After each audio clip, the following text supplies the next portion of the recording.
നാട്ടിൽ ലഹരിമരുന്ന് വേട്ട തൂഫാന് ശക്തമായി നടക്കുന്നുണ്ട് എന്നുള്ളതിൻ്റെ സൂചനകൾ വന്ന് തുടങ്ങിയിട്ടുണ്ട്.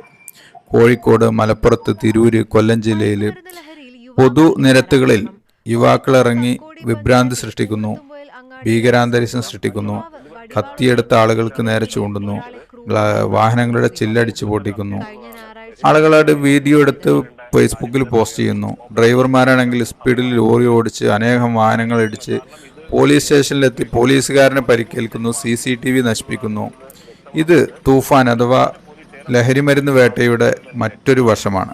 ഈ ലഹരിമരുന്ന് വേട്ട മെയിനായിട്ട് കോൺസെൻട്രേറ്റ് ചെയ്യുന്നത് മൊത്ത വിതരണക്കാരെയാണ്. അപ്പോൾ ഈ മൊത്ത വിതരണക്കാരെ പിടിച്ചു കഴിഞ്ഞാൽ അത് ഉപയോഗിക്കുന്നവർക്ക് അത് കിട്ടാതാകുമ്പോഴുള്ള വിഡ്രോവൽ സിംറ്റം കാണിക്കുകയും റോട്ടിലിറങ്ങി അടിച്ചു പിടിച്ച് ഭീകരാന്തരീക്ഷം സൃഷ്ടിക്കും. ഇപ്പോൾ ഈ ഒരു 3-4 ദിവസമായിട്ട് അത് കൂടുതലായിട്ട് സോഷ്യൽ മീഡിയയിലൂടെ കാണുന്നുണ്ട്. ഇതിന് മറ്റൊരു വശമുണ്ട്. ഇത് ഉപയോഗിക്കുന്ന വീട്ടുകളിൽ അമ്മമാരും കുട്ടികളും അതിൻ്റെ ഗർഭിണികളുമെല്ലാം പേടിച്ച് വിറച്ച് ഉറങ്ങാൻ പറ്റാതെ നെഞ്ച് നീറി നെഞ്ച് പിടിച്ചുകൊണ്ട് രാത്രി കിടന്നിറങ്ങുന്ന അവസ്ഥയുണ്ട്.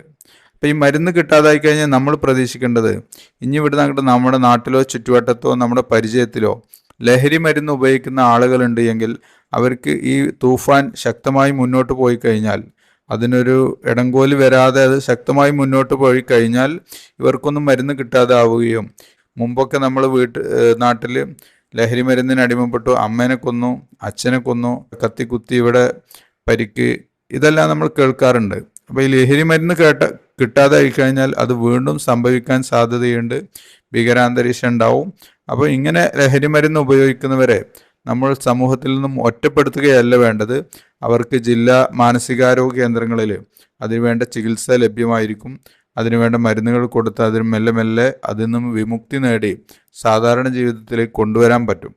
അപ്പം ഇങ്ങനെ ലഹരി മരുന്ന് ഉപയോഗിക്കുന്ന ആരെങ്കിലും ഉണ്ട് എങ്കിൽ അവരെ ഈ വരുന്ന ദിവസങ്ങളിൽ അവർക്ക് മരുന്ന് കിട്ടാതാവുകയും ഇത്തരം ഭീകരാന്തരീക്ഷങ്ങളും ഇത്തരം അപകടങ്ങളുമെല്ലാം സംഭവിക്കാൻ സാധ്യതയുണ്ട്. അത് നമ്മൾ വളരെയധികം ശ്രദ്ധിക്കണം.